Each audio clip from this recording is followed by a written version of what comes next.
به نام خدا. هفت رستم.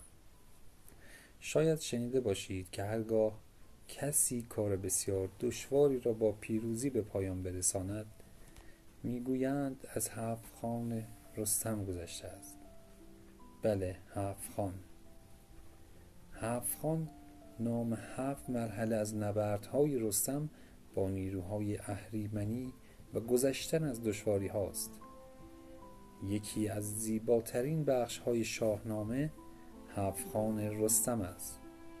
هنگامی که کیکاووس پادشاه ایران زمین با شماری از بزرگان سپاه خود در چنگ دیوان مازندران گرفتار می شود، رستم در این زمان به سوی مازندران حرکت می کند تا آنها را از بند رهایی دهد. در این میان نبرد صورت می گیرد و در این نبردها رستم به کمک اسب خود رخش با شیر و اژدها پیکار می کند، دیوها را از پای در می آورد و بر جادوگران پیروز می شود. پهلوان برای نبرد با دشمن سوار بر رخش خود از زابلستان راهی مازندران می شود.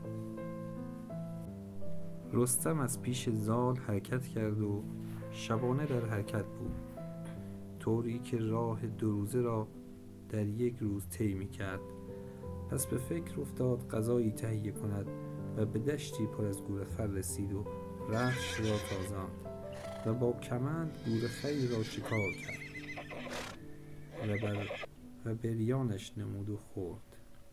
لگام از سر رخش برداشت تا در دشت بچرد و خود به خواب فرو رفت. در آن دشت شیری آشیانه داشت. چون به سوی آشیانه‌اش آمد، در آنجا کسی را دید خوابیده است و اسبی در اطرافش میچرد. با خود گفت اول باید اسب را از بین ببرم تا به سوار دست یابم. پس به سوی رخش تازید، اما رخش با 2 دست بر سرش کوبید و دندانهایش را به پشتش فرو برد و او را کشت.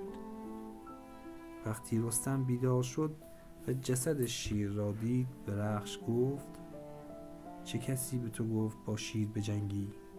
اگر تو کشته می شدی من چگونه به مازندران می رفتم؟ چرا نزد من نیامدی و بیدارم کنی؟ اگر مرا بیدار می کردی بهتر بود. این را گفت و خوابید. پس وقتی خورشید سر زد، رستم تن رخش را شست و